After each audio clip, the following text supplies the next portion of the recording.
नमस्कार. छायाज रेसिपीजमध्ये आज आपण एक बटाटा, एक कांदा आणि 1 कप गव्हाच्या पिठापासून खूपच मस्त अशी नाश्त्याची रेसिपी बनवणार आहोत. चला तर अजिबात वेळ न घालवता लगेचच बनवायला सुरुवात करूया. तर इथे मी 1 बटाटा आणि 1 कांदा घेतला आहे. तर आता आपल्याला कांदा सोलून चिरून घ्यायचा आहे. इथे मी पहा हा कांदा चिरून घेतला आहे. असे याचे मोठे तुकडे करून घेतलेत. आता आपण बटाटासुद्धा सोलून चिरून घेऊया. इथे बटाटासुद्धा मी चिरून घेतला, मोठे तुकडे करून धुवून घेतला. आता कांदा आणि बटाटा याची आपल्याला पेस्ट करून घ्यायची आहे. तर हे दोन्ही आपण मिक्सरच्या भांड्यामध्ये काढून घेऊया. इथे आता मी कांदा आणि बटाटा मिक्सरच्या भांड्यामध्ये काढून घेतलं आहे. आता यामध्ये 4 ते 5 पाकळ्या लसूण घालायचं आहे. यानंतर 1 हिरवी मिरची घालायची आहे. इथे मी तोडून घेतले. यानंतर थोडंसं आलं घालायचं आहे. आता पाणी न घालता याची पेस्ट करायची आहे. कांदा आणि बटाटा यामध्ये भरपूर पाणी असतं, त्यामुळे पाणी घालायची गरज लागत नाही. आणि पहा अगदी स्मूथ अशी याची मी पेस्ट करून घेतली. आता ही पेस्ट आपण एका बाउलमध्ये काढून घेऊया. यामध्ये आता पुढचं साहित्य घालूया. तर इथे अर्धा चमचा जिरं घातलं, पाव चमचा ओवा घातला आहे. यानंतर पाव चमचा हळद घातले, हळद कमी घालायची. यानंतर 1 चमचा इथे मी चिली फ्लेक्स घालते. चिली फ्लेक्स नसतील तर तुम्ही लाल तिखटसुद्धा इथे घालू शकता तुमच्या चवीप्रमाणे. अर्धा चमचा धने जिरे पूड घालायची आहे. यानंतर चवीप्रमाणे मीठ घालायचं. इथे मी अर्धा चमचा मीठ घातलं. बारीक चिरलेली कोथिंबीर घातली आहे. आता यामध्ये 2 चमचे रवा घालायचा आहे. रव्यामुळे छान कुरकुरीतपणा येईल रेसिपीला. यानंतर इथे मी 1 कप गव्हाचं पीठ घेतलं आहे. हे घालायचं आहे. थोडं थोडं घालत पीठ आपल्याला मळून घ्यायचं आहे. तर इथे मी अर्धा कप पीठ सुरुवातीला घातलं. मिक्स करून घेऊया. यामध्ये अजिबात आपल्याला पाणी घालायचं नाही आहे. जी आपण पेस्ट तयार केली त्यामध्येच आपल्याला हे पीठ मळून घ्यायचं आहे. तर इथे मी उरलेलं अर्धा कप पीठसुद्धा घातलं आहे.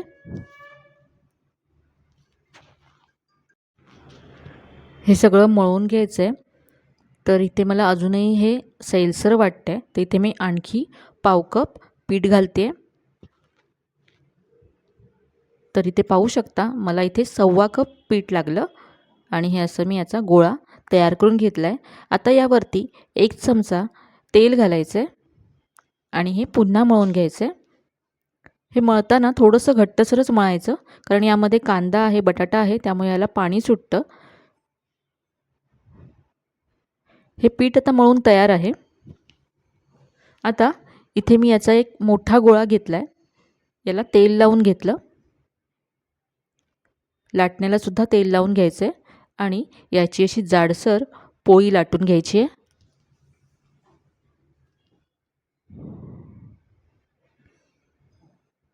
इथे तुम्ही पाहू शकता याची मी अशी जाड पोळी लाटून घेतली आहे. इतपत जाड ही ठेवायची आहे. आता एखादी छोटी वाटी घ्यायची आणि याने अशा छोट्या जशा आपण पुऱ्या कट करतो त्याप्रमाणे कट करून घ्यायचे. तुमच्याकडे जर कुकी कटर असेल तर त्याने सुद्धा तुम्ही कट करू शकता. तर इथे मी आणखी एक कट करून दाखवते.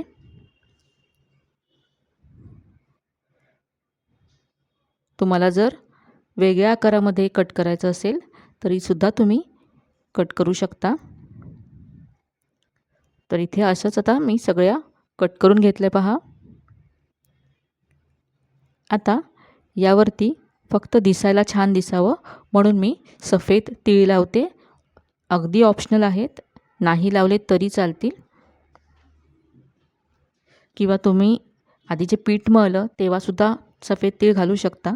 किंवा पोळी लाटली तर पोळीवरती तीळ पसरवून एकदा लाटणं फिरवलं तरीसुद्धा तीळ व्यवस्थित चिकटतात. तर इथे मी आता असं एखादी वाटी घेऊन असं हे तीळ चिटकवून घेतलेत.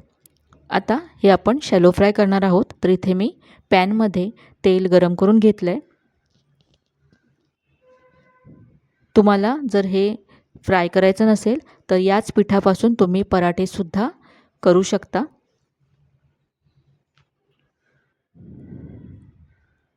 खूप साधी सोपी मस्त अशी रेसिपी आहे. झटपट तुम्ही तयार करू शकता ही रेसिपी. पहा, एका बाजूने फ्राय झाल्यानंतर मी हे उलटून घेतले होते. आता आपण दुसऱ्या बाजूने सुद्धा यांना फ्राय करून घेऊया. पहा, दोन्ही बाजूने मस्त असा गोल्डन ब्राऊन रंग आला आहे आणि मस्त कुरकुरीत अशी आपली ही रेसिपी तयार झाली आहे. बाहेरून क्रिस्पी आणि आतून छान सॉफ्ट अशी ही मस्त रेसिपी चवीला लागते. तर इथे आपण काढून घेऊया. सगळे मी इथे काढून घेतलेत. पहा, टोमॅटो केचप बरोबर मी सर्व केलं आहे. चवीला ही रेसिपी खूप छान लागते. तुम्ही हिरव्या चटणीबरोबर सुद्धा सर्व करू शकता.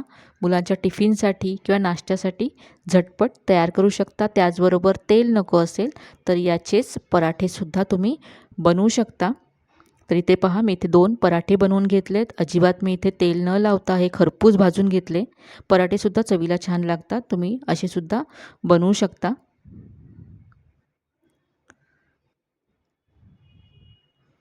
तर ह्या मस्त अशा आपल्या दोन्ही रेसिपी तयार आहेत. तुम्हाला खरपूस चमचमीत हवं असेल तर तुम्ही फ्राय करू शकता आणि तेल नको असेल तर तुम्ही पराठे बनवून सुद्धा खाऊ शकता. आजच्या या दोन्ही रेसिपी तुम्हाला कशा वाटल्या कमेंटमध्ये नक्की कळवा. रेसिपी जर आवडल्या असतील तर व्हिडिओला लाईक करा. तुमच्या मित्रमैत्रिणींसोबत शेअर करायला विसरू नका. अशा नवीन नवीन रेसिपीज पाहण्यासाठी चॅनलला नक्की सबस्क्राईब करा. पुन्हा भेटूया अशाच छान छान आणि नवीन नवीन रेसिपीजसह. तोपर्यंत धन्यवाद.